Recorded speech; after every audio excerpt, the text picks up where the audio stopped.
지나가는 자동차를 향해 전력 질주하는 한 오토바이 운전자. 부딪히는가 싶더니 가까스로 방향을 돌려 피합니다. 자칫 큰 사고로 이어질 뻔한 상황인데요.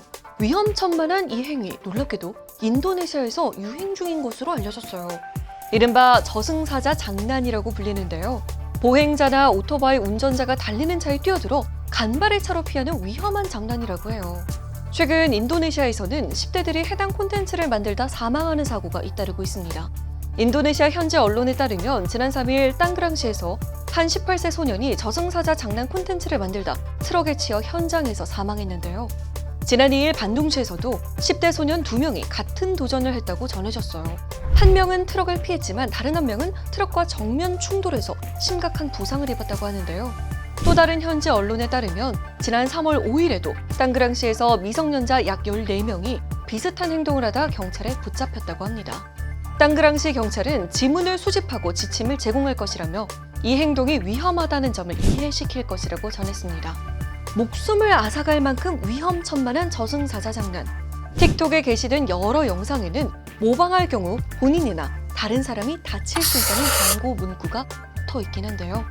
여러 인명사고에도 불구하고 해당 영상은 계속해서 올라오고 있습니다.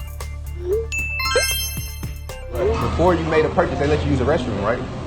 I just typed in, I asked for the code. You asked for the code and they just gave it to you, Yeah. right? Before you made a purchase. Yeah. 4년 전 미국의 한 스타벅스 매장에서 음료를 주문하지 않은 흑인을 화장실을 이용하지 못하게 한 사건이 있었죠. 당시 이 사건은 사회활동가 숀 킹에 의해 흑인을 대상으로 한 인종차별 논란으로 이어졌고요. 한 매장에서는 음료를 주문하지 않고 일행을 기다리던 흑인 남성들을 경찰에 신고해 쫓아낸 사건이 벌어지기도 해 불매 운동으로 번졌습니다.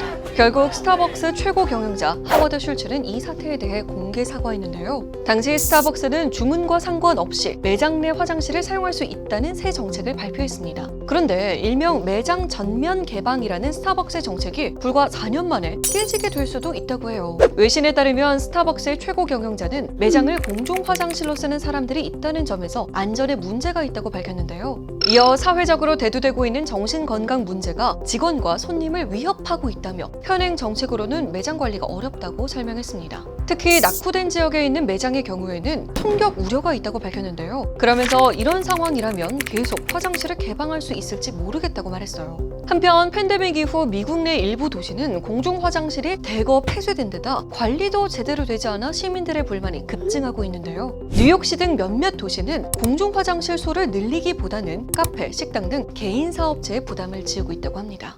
여러분, 아침에는 뉴스레터, 저녁에는 데일리픽으로 필요한 이슈 잘 파악하고 계세요? 이 모든 걸 한 번에 모아볼 수 있는 일사이프 모바일 앱이 출시됐습니다. 다양한 지식 정보 콘텐츠들 계속 올라올 예정이니까요. 모두 다운받아서 우리 일사이프 앱에서도 자주 만나자고요. 안녕!